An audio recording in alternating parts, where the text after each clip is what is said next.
Good morning. Yes, my name is Wolfson Lawrence, as you may or may not know. I'm a personal development and performance coach. So I help people to transform their lives from where they are maybe now to where they want to be. And I have fun doing it as well. This morning I just wanted to make a little video because, we hear this thing about comfort zone. And I guess that as a coach, sometimes you feel that you might be bulletproof to some of these circumstances. Well, I'm here to tell you that me personally, I am not bulletproof to these because I have my fears. I have some limiting beliefs, but having the tools to know how to fix them is something I think that's quite important. Take this morning, for example. Now, some people know that I'm, sorry about the background noise, I'm learning to ride horses. And I really, really enjoy this. This is something that I've wanted to do since I was the age of 14. But then life took over, or life got in the way, and that dream kind of got pushed backwards. It wasn't until I moved here to the island of Nevis to look after my mum that desire resurfaced. I took action. Yeah, it's always good to take action, isn't it? And I started riding and having a lot of fun with it.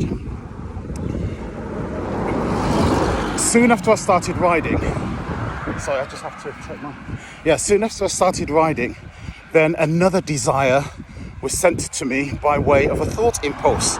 And that was, why don't you go to America to do a 500-mile cattle run? Well, I'm not sure if it's going to be a 500-mile cattle run, but that is my desire. I want to go and work on a ranch with horses. I want to ride a lot. I just want that experience. Guess he didn't like me.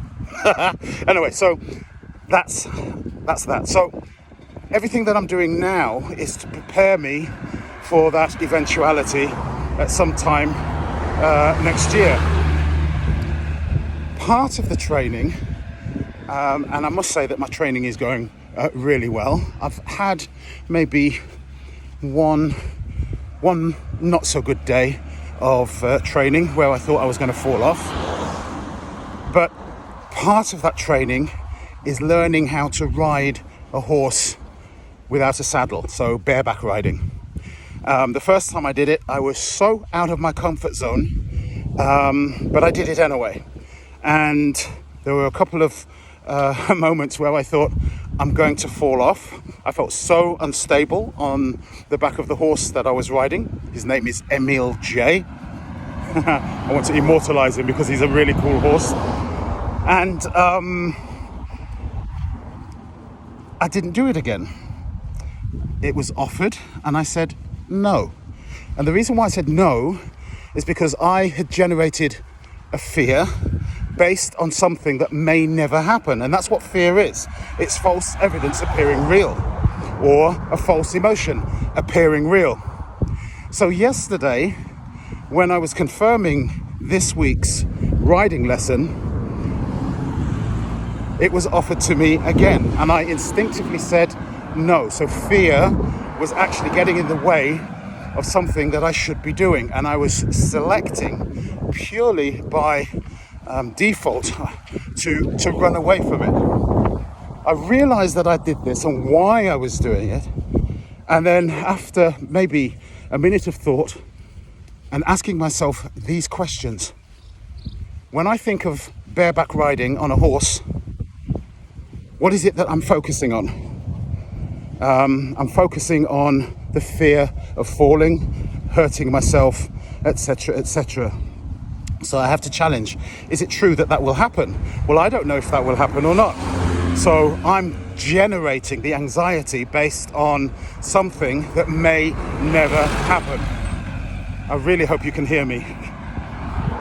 And the next question was, how would my enlightened self, who knows fear management, how would my enlightened self think, feel, and act?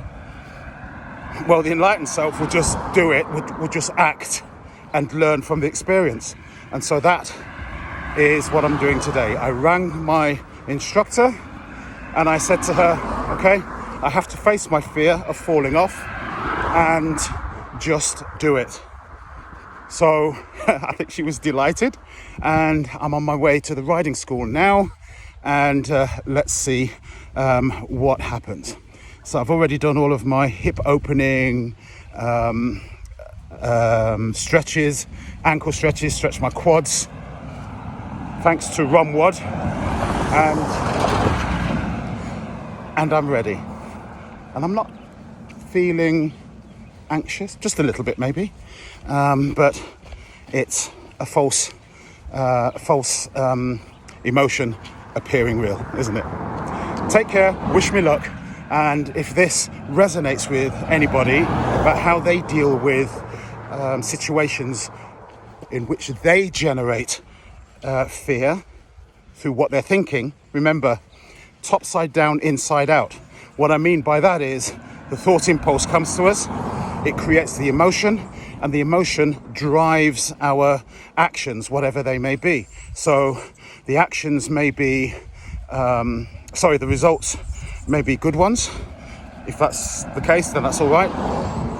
If the results are not good ones, then we have to examine what it is that we're thinking around that subject. What I'm doing now is I'm focusing on an image of me getting back to the equestrian centre, having had a successful ride, and I know that when that happens, I will feel a feeling of success and accomplishment, but also not because of the technique that I'm learning, but also over myself, over fear management. Anyway, I've gone on far long enough. Have a great week, and speak to you all very, very soon.